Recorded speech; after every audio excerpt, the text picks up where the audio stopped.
We are in the middle of a sermon series that we are calling The Comeback. And The Comeback is built around the most famous story that Jesus ever told. He told a lot of good stories, but this is the most famous one he ever told. And this story is, by the way, I know when I say that, there's always the peculiar question, like, well, what are the other contenders for the most famous story that Jesus ever told? Well, we've seen a couple good ones, and we're going to see a few good ones in the next many months that we haven't gotten to yet. But I think this is probably his most famous story. And so we're building the series around that idea. And we started by seeing why he was telling the story in the first place. So we go back to the beginning of the chapter in Luke 15, beginning with verse 1, and it says this. It says that tax collectors and other notorious sinners often came to listen to Jesus teach. So here's what we have. We have a crowd of people coming. I got to pause my sermon here because my granddaughter just walked in the room, and I'm distracted. Oh, also my son and my daughter-in-law also walked in the room. Yes, that's great too. A little Aura Maze here. Life is good. Life is good. All right. Tax collectors, other notorious sinners, often came to listen to Jesus teach. These are crowds of people that wouldn't normally be expected in a religious gathering teaching about God. They were politically wrong, or they were morally wrong. They believed wrong, they behaved wrong, whatever. And so they often came to hear Jesus because they felt welcome. Verse 2 tells us that this made the Pharisees and the teachers of religious law complain that he was associating with such sinful people, even eating with them. They're upset by this because they're like, what are they doing in our gathering? Again. And what are you doing as a leader, making them feel welcome? You're giving them the wrong signal. And they're upset.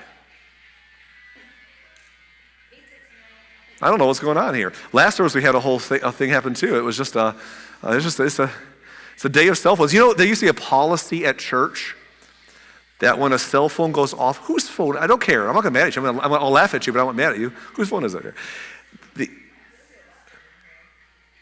What are we hearing here? Is a cell phone on top of the ledge back here? Is that you, Zach? Or are you just helping out? We can put that on the back lobby table for now. Is that what we're doing? Okay. The old policy was if cell phone goes off in church while I'm speaking, the old policy used to be that you owed me a pizza. Okay, so that's just, so feel free, if you want to have your phone go off in church. I like Aurelio's, pepperoni and green olive is my favorite, so anyhow, okay. Where were we? So the religious crowd was upset that who Jesus has in the room. They're mad that they're there, and that's why Jesus tells these stories that we saw the last couple of weeks. Jesus told two quick stories. He told a story about a lost sheep and a lost coin. And he made a point that when he found what was lost, that the people who cared about him celebrated with him. That God's looking for celebrators, not cynics. And we made a statement that God cheers for the comeback. God cheers for the comeback. Now, then we started from those two stories. We saw the famous story that we're telling last week and today. And it's the story of what we call it's called the prodigal son historically. Although it's more than, well, anyhow. To review real quick, the story goes like this. Just abbreviated version. A man who's wealthy has two sons. They're set to inherit all his wealth when he dies.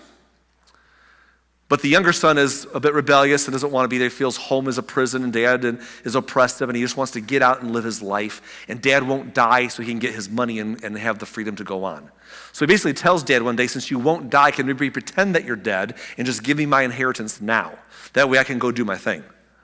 And his dad could have just been upset, thrown him to the curb, but instead his dad decides to strategically to accommodate his son, and he does all the work of getting part of his assets liquidated and gives his son his portion of his inheritance. The rest would be going to his brother someday.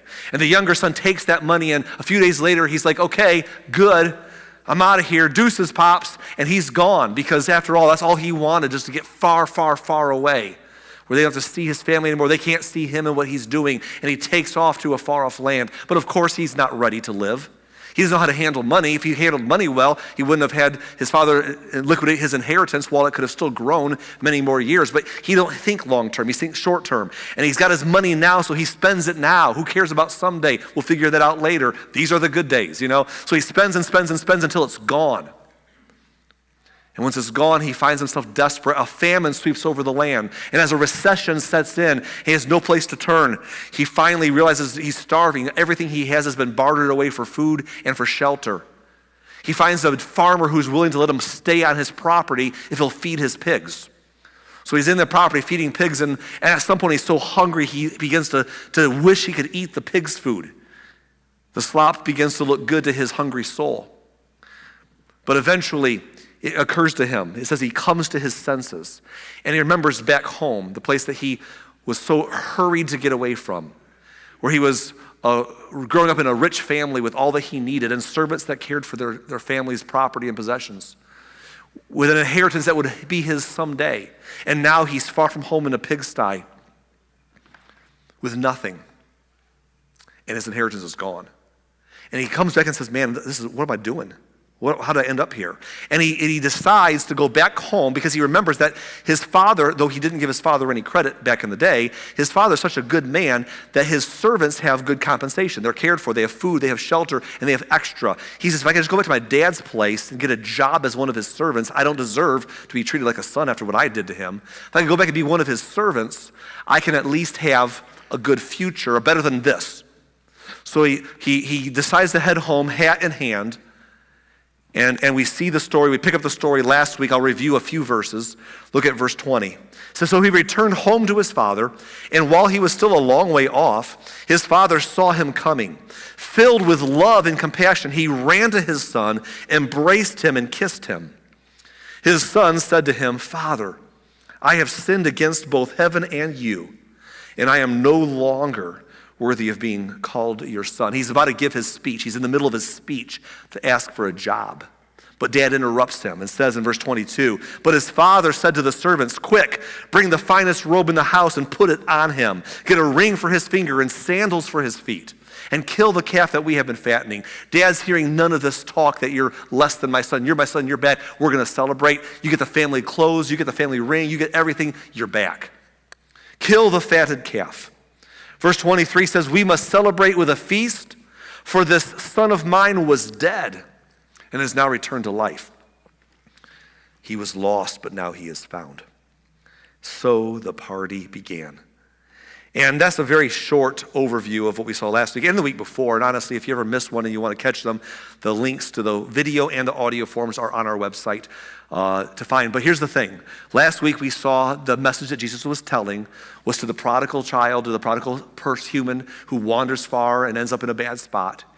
The message was simply this: come back home. Come back home. Your Father really loves you. Come back home. It's the noise over there now, isn't it? I can't win today. It's been all day long. Okay. Well, that's the story that we saw last week, but here's the deal. And again, there's more to that than just that. But today, there's a rest of the story. Now, I'm going to tell you this right now. Last week's story, it was pretty epic. Last week's story was the most famous part of the story. This week's story is the rest of it. But if we're being real, this week's story is actually the reason Jesus told the story in the first place. The point of the story is what we're going to tell today. The last week was just the part that you can't put down. It's like, oh my goodness. But what happens today is why Jesus is even telling it in the first place. Ready? Let's jump on in. Verse 25 says, meanwhile, the older son was in the fields working. Remember, he had two sons. The one son stayed and took care of things with their son, and so that his father took his inheritance and ran off and spent it all. The older son is in the fields working. When he returned home, he heard music and dancing in the house, and he asked one of his servants what was going on. I find it a little interesting to me that he had no idea. He's been out doing what he does every day. He's been grinding in the field. He's been taking care of business, right? I mean, this is what he was this responsible young man who his dad had gotten older. His dad had worked this thing all those years, and he's gotten to the point where the sons, well, now the son, has to take care of things. And he's out there in these years, and he's putting in the hours. And his brother comes home, and he never even knows about it. The party's already started. Like, Dad didn't wait for everyone to get there. He's like, let's start now, and we'll just keep the party going as friends and people arrive. Well, apparently that includes the older brother. because no one tells him. I mean, Dad didn't send out a servant to say, hey, go bring him out here. I want to talk to him. Hey, you should know something before anything else happens, son. Your younger brother's back. Yes, as you expect, he wasted all of the money. We weren't surprised, but he's back. But here's the deal. He's sorry. He doesn't feel worthy to be part of our family anymore. But that's nonsense, right? We're glad he's back, and we decided to have a party for him. What do you think? He was never notified. He was never invited to the decision-making process. It was nothing. He just comes back and says, oh, something's going on. What's the occasion? Doesn't even know. He pulls out his iPhone and looks at his calendar app. Nothing's on the schedule. So he finally asks somebody, what's the deal in the house? And in verse 27, your brother is back, he was told, and your father has killed the fattened calf, and we are celebrating it because of his safe return. Oh, that's what's up. Verse 28 says the older brother was angry, and he wouldn't go in. We're going to give the older brother a critical look today because we have to, because that's the point of the story. We're going to give him a critical look because his attitude's wrong. But before we do, I think that sometimes we rush off into not appreciating the good side of the older brother. And that's a problem. Here's why. Because when we do that, we don't see the story for ourselves. Otherwise, what we do, if we're not careful, is here's what we do, and I say this often. When we read stories in the Bible, what we do with every movie we watch, every show, we always identify with the protagonist. Everybody else is the opponent to our hero. So Jesus is our guy. So if Jesus is for you, we're for you. If he's against you, we're against you. If you're against him, we're against, it's just like this is our team. And if we approach everything that way, then it's always me and mine are right, you and yours are wrong if you're against me. And we never learn. The truth is, in the story today, we can make the older brother this villain that we're about to see, when most of us ought to find ourselves in the older brother. Jesus is telling the story to a room full of people who were mixed, very religious people who came to hear more about God and usually to critique how he taught about God because they would do it differently. But also he had people in the room who were tax collectors and other disreputable sinners. And they're showing up, which is what the religious folks are complaining about. And Jesus is like, listen, I need you to see yourself in the story. We need to see ourselves in the story. So before we dump on this kid, let's just appreciate the older brother's emotions. He's upset because that yahoo who made a damage to their family's back, and there's a party going on. I didn't even know. I wasn't even invited to the planning process. I just come home and, there's a party. I guess I'm one of those, he'll get here eventually, we suppose, people, to my brother's return party. He's upset. And before we dump on him too hard, I want to say a couple things about that. But first, let me say this, and this is maybe a sidebar, but it's intentional. We've taught this often. We need a whole Sunday for it probably. But it goes like this. It's easier to care for the broken than the breaking, right? It's just easier. Churches everywhere are full of Christians in churches, house churches, small group within churches, are good at welcoming people to come their way who have a story of brokenness, because many of us do. And people come with a broken story, we're like, oh, we love you, we're glad you're here. And if they have a story about being somewhere broken before and they didn't find compassion there, it seems, according to their story, we're like, oh, well, we're better than that. Because it's easy to care for the broken, but it's harder to care for the breaking. Because you see the pain, and you get frustrated, you react angrily, or you might react trying to do the right thing and get it wrong accidentally. Or you might get it right and they just think you got it wrong. But either way, you become someone's story. The problem with looking down on other people's, the story about other places that broken people come to you from, is you're hearing one side of a story. And all of us have been someone's story at some point. We've all gotten it wrong. I'm sure every one of us has left somebody feeling like we did less than a stellar job in helping them through their tough times. Whether that's legitimate or not, because we're human. And sometimes moments are hard to know what to do with Humpty Dumpty. But ultimately, it's just easier to care for the broken than the breaking. It doesn't make us better. It can make us compassionate because we care for the question is, how do we do it? And one of the lessons from that is don't judge others for how they handle hard situations, because we don't know how we would do in that story. But also, when we see people making a bad turn in front of us, love them. Don't wait to say, I would have had it not been personal. I love you now. And why do I make that whole point? I make that point because that's what the older brother's doing here. We read the story 2,000 years later, and we're like, oh, nice story.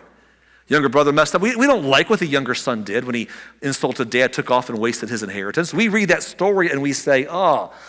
But by the time we read 4 verses later, he's back home. We've had 2 sips of coffee between the time he left and got back home. We're like, okay, moving on. The problem, the older brother didn't just read a story. That was his family. He watched it break. It's harder to care for the broken. It's easier to care for the broken than the breaking. He was there when he watched the older son insult his dad, break his dad's heart. His dad find a way to give him his inheritance early and get that money and put it in his hands. He watched him walk down the road and not care, like he was the king of the world and we were the idiots. He watched his brother disappear. He watched his dad day after day stressed, like, did I fail as a parent? Am I a failure? He watched his dad constantly hope against hope that someone would come back. He watched him diminish. He was there to carry on the work, to plow the fields when dad got older. And all of a sudden this kid comes back and he's like, hey, I'm having a party for him. And I'm not saying his attitude's right, because it's not, but let's not be glib, because I think that many of us would have the same reaction if we weren't careful. Let's keep reading. The older brother was angry and would not go in. His father came out and begged him. But he replied, all these years I've slaved for you and never once refused to do a single thing you told me to. Yet, in all that time, you never even gave me one young goat for a feast with my friends. Yet when this son of yours comes back after squandering your money on prostitution, celebrate by killing the fattened calf. Again, we're about to critique what he just said. We're going to go back and read that again, because there's a lot to learn from that. There's a lot of wrong in what he's saying. Here's the thing, though. It's understandable. He's like, I've been the one carrying on when dad was getting older and maybe even depressed by what happened and doubting himself. I've been the one dealing with the aftermath of putting everything back in motion once my brother left. I've been faithful. I've been loyal. I've been here. I've been doing the work when dad couldn't do it anymore. That it would be nice to have 2 brothers doing this work, but I guess it's all on me now, and I've been doing it. And then he just shows up and everything's wonderful. Like, he's more excited about him being back than me being here. He's frustrated, and that's understandable. And we have to relate to that, or we're going to miss the lesson, because this becomes a problem with the older son. Where would we be? Where was Jesus' audience who was complaining a minute ago about who else was in the room in this story? Where are we in this story as we complain about culture and things around us today? So let's look at those verses again, and let's look at them through the lens of, there's some tells, and I'm just going to say this to you, there's some tells that this older son, this older brother, is unhealthy internally. Externally, he looks great. Internally, he's not healthy. And we're going to see the tells in what he has to say. Are you ready to read it again? Verse 28. The older brother was angry and would not go in. His father came out and begged him. There's the first problem right here. You see, in the older brother's story, he's thinking about himself. I've been here. I've been faithful. I've been true. I've been working. I've been doing the right things. And that brother has been terrible. And between me and him, but no one's thinking about the father. You know who no one's considering? The father's emotions, the father's feelings. You see, for the father in the story, this was one of the greatest days of his whole life, because his lost son was back. You know, when that younger son walked away, that was one of the worst moments of this man's life, this father's life, wasn't it? When this younger son went away, it's like, oh, again, did I fail? Is it my fault? Is there regret? I'm worried for him. Maybe I've taken damage to my own reputation by what's happened and what I've done to accommodate it, and where he's gone, and I'm an enabler. Was I a bad father? Is he okay? Where's he at? The father took such a hit. It was one of the worst days of his life. And hope against hope that it would ever turn around. And when that boy showed back up, remember the father did? He scooped up his garments in his arms. He ran down the road to hug him and meet him, because he's so glad he's back. Because he don't care about his dignity. He cares about his son's home. So here he is on one of the happiest days of his life. He's celebrating. All that pressure, all those years of fretting are gone, and he's happy. He's like, where's my other son? Oh, he's outside. Well, tell him to come in. He's mad. What? Well, tell him to come in. He won't come in. He's mad. And I think that at that moment, the father had to have a knot form back in his stomach all of a sudden, right? He's just gotten over the knot in his stomach that has been caused by his older brother, his younger son, being away. And that's finally resolved itself, and now he's got a knot in his stomach because of his older son. Do you ever had that happen to you where you've been anxiety because of something going on in your life, and as soon as that lets up something else like whammo? In the moment of this joy, he's like, oh no. And he bristles and he goes outside. He leaves the party that he's been dying to have for his younger son. He leaves the party to go out, say, what's wrong, son? I'm mad. Please come in, your brother's back. I'm not going in. And he's begging him. And here in the happiest day of his life, no one's thinking about the father in this moment. But that's what happens when we get stuck in ourselves. Even my goodness is about me. Everybody thinks it's about me. And he's lost. We'll see that more. Look what he says to his father in verse 29. But he replied, all these years I've slaved for you. Now hold on, we're going to stop right there. All these years I've slaved for you? That's a strong statement, isn't it? Like you were a slave. I thought you were the kid who inherited everything that father has one day. It's all yours. Woo! You slaved. That's a perspective. It's not a good perspective. Even the younger son who walked away and insulted dad on his way out the door, when he hit rock bottom in that pig pen, even he was able to admit, my father takes good care of his servants, let alone his sons. Takes good care of his servants. But this older son right now is like, I've been slaving for you. It's just emotions talking. It's just hyperbole. You know what we call it, don't you? It's a victim mentality. The older son is stuck into a victim mentality. Now, I'm going to take a quick side note to say this. I have a friend that many of you met before named Keith Cowling, who came here to our church back at the beginning of the year and spent a couple of weeks on Sunday teaching and then during the small group during the week for a few weeks. Keith is a business coach and a life coach. He's all over the country and actually internationally. He's so booked out with people he's helping and companies he's helping. And he's going to come back twice more, I think, this year before the year's up. One in the near future and one another time to give us some more things. But one of the things he teaches that I'm hoping to ask him to teach here one day is what they teach is called the drama triangle. There's 3 points to the drama triangle, and there's a right side of how to come out of it. But one of the points of the drama triangle is victim mindset. And every victim always has what we call a persecutor. The persecutor could be a real persecutor, or it could be someone that we decide we make them our persecutor. That's what happens when we get in that space. This boy has found himself in a victim mindset. I'm slaving for you. Let me ask you a question, everybody. If he's in a victim mindset, then who is the older brother's persecutor in the story here? His dad. Not his brother, because he don't care about his brother. My dad, I've been here slaving away. And here's the problem. Here's the problem with victim mindset, by the way. When we get into that space, we always end up becoming the persecutor ourselves, don't we? Now he's bashing his dad. Now he's ripping his dad apart. You. He's all these years, I've slaved for you and never once refused to do a single thing you told me to. Now, I'm going to be clear here. Beware of the superlatives. Superlatives. Said it right. English teacher, actually, beware of the superlatives. Okay, but watch out for them. You know what superlatives are, right? You always do this. You never do that. I always do this. I never do that. Yes. All those words, right. The best, most, yes.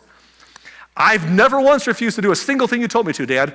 Well, actually, he's refusing to do something his dad told him to do right now. Come in the house. But that's the first time. Right. But anyhow, you remember the best. If I've ever messed up, it's understandable. If I ever refused to do what you said, it's because it was unreasonable. You know what I'm saying? I comply with all the things I agree with. So I'm a very compliant person. I do everything I agree with. Isn't that what compliance is? I never once refused to do a single thing you told me to. And then he says, and in all that time, you never gave me even one young goat for a feast with my friends. Again, superlatives, whatever. You never gave me even one young goat. Now, has his dad never given him that exact kind of feast? Maybe not. But has his dad never appreciated him all those years? I doubt it. But here's what happens if we're not careful. We get so focused on ourselves and what we're doing, us against everything else, I'm the good guy, that if we're not careful, I'm good. If I've ever been bad, it's justifiable so that doesn't count. I've been good. You've been bad to me. If you've ever been good to me, I'm overlooking that because you've been bad to me where there's no excuse. It's a certain lens I see things through. And the son is in a spot outside with his poor father who's trying to celebrate his other son's return. And he's telling his dad, I've always been the perfect son and you've been terrible. Never appreciate me while I slave away for you. And then he says this in the next verse. Yet when this son of yours, notice not my brother, yet when my brother comes home, no, this son of yours, always remember that one, your son.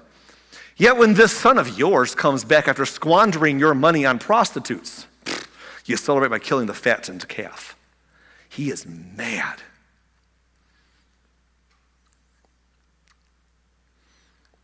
I don't have a brother anymore. He's dead to me, but your son, yeah, Dad, you're responsible for that mess. Look what he did with all your stuff. Look how you're handling it. You're making a fool of you. You're doing it again, Dad. You're blowing it again. Once again. And all of a sudden, the son who was the good one is the one on the outs. All of a sudden, the one who was always on the inside. You ever ask yourself, how did the ones on the inside end up on the outside? This story, when we started it, was about two sons. One irresponsible son said, give me my stuff now, ran off and did, and he's the prodigal, he's the lost one. And the other son was the good one who stayed home and did all the right stuff. But now, late in the story, that wild child is back. He's home. And the older son is outside the house refusing to come back in. How does that happen? How is it that those ones on the inside end up on the outside? Is it pride? Resentment? Yes to both. Is it the mindset that says, I've always been the one to hold things all together, right? I was thinking about a story I read years and years ago.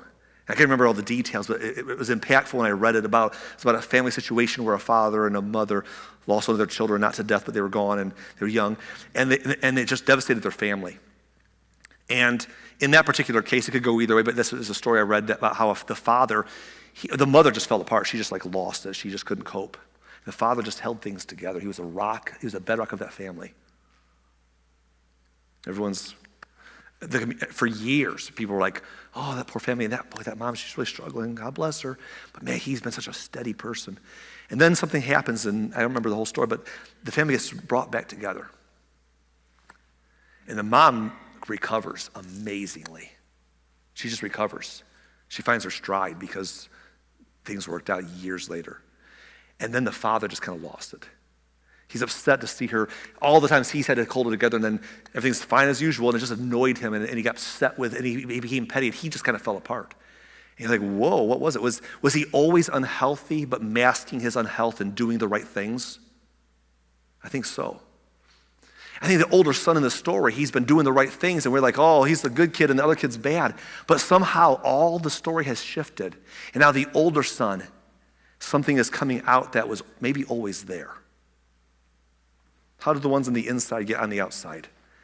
And it teaches a lesson to all of us that goes like this, that you may not know how lost you are until the lost come back.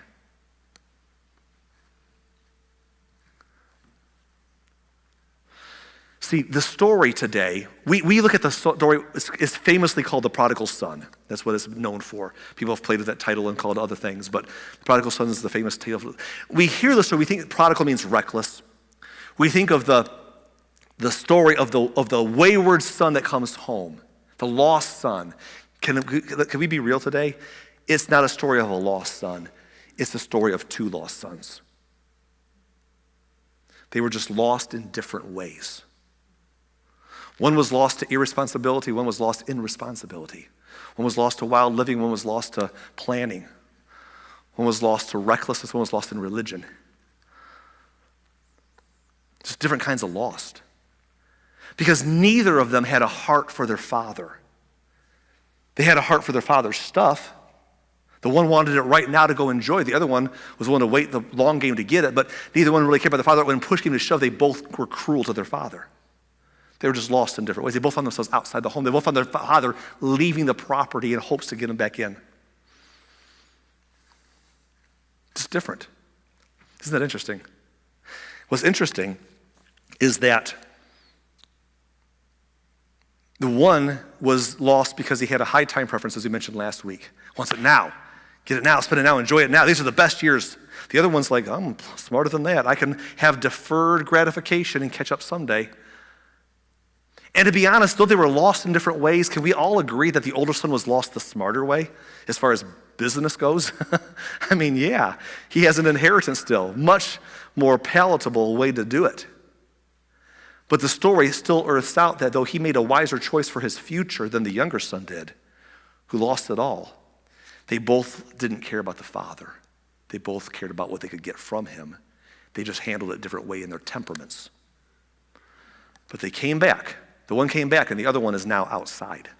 The good one is now the one outside, refusing to come in the house. Look what his father says to him.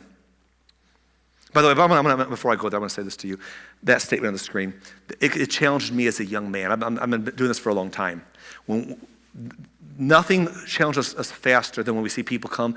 I'll tell you what reveals the heart of many of us who try to follow the path and do the thing that we think is honorable. We get self-righteous more than we think we are. And one of the best ways it fleshes out is how we respond to people that we disagree with or think are wrong, and when they receive grace.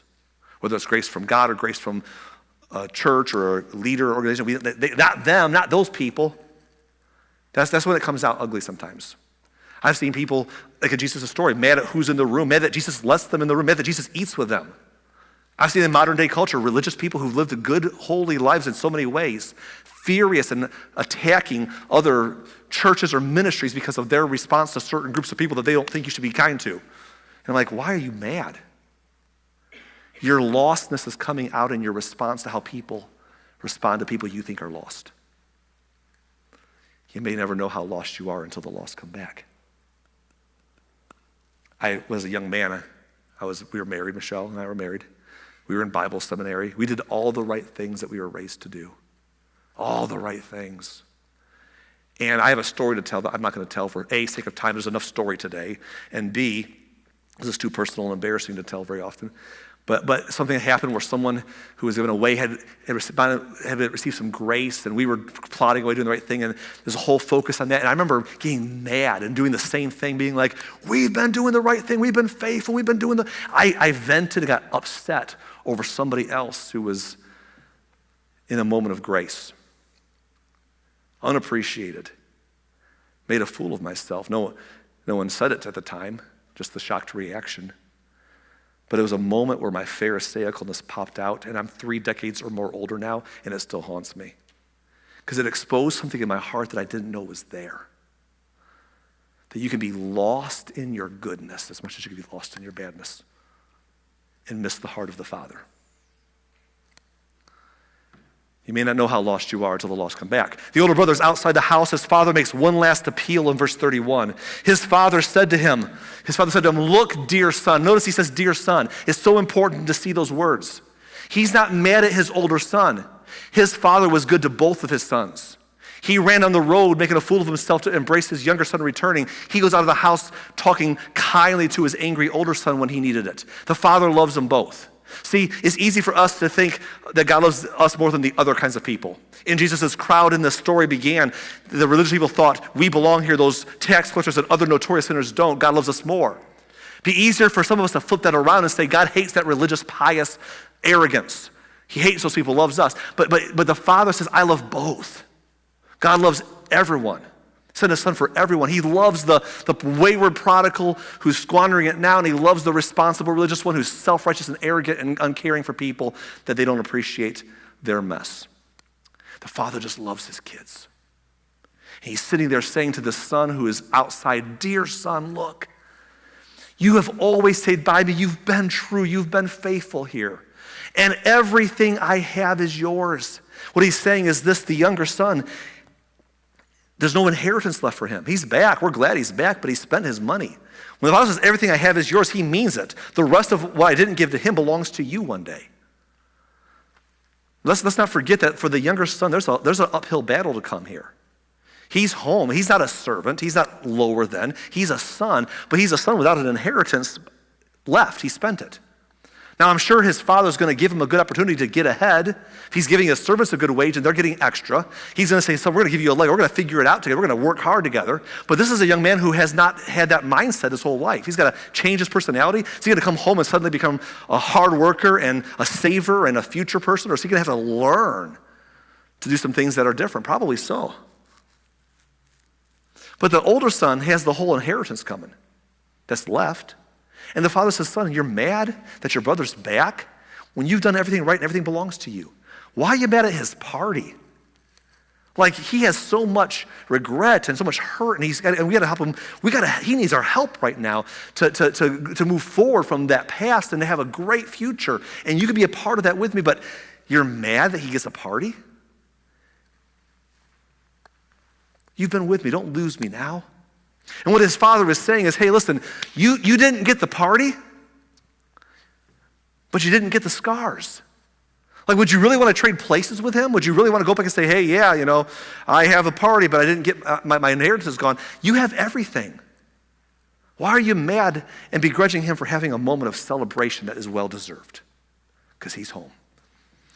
When I was a young teenager, and even a young adult, a married adult, we go sometimes to religious gatherings where someone would give testimonies. Have you ever been to a place where they're giving testimonies? Let's get a testimony. Anybody got a testimony time here? Okay, you've been to those? And people are going to stand up and tell their story and get on stage and tell their story. And there were some stories that are just, wow. Life of drug abuse, alcohol addiction, prison, all sorts of things. And when the stories are being told, some of us we would sit there with our eyes wide open. You couldn't fall asleep for the life of you. You're like, whoa. This is a movie here.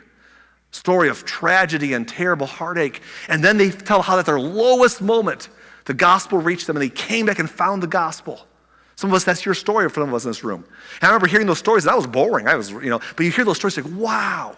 By the time they're done telling their story of how they came back to the gospel and found the Lord, everyone's crying and clapping. And I'm like, that's awesome. And my next thought is always this: I don't want to go next. I do not want to tell my story after that story. Because mine is lame-o. Well, here's me. I was kind of raised in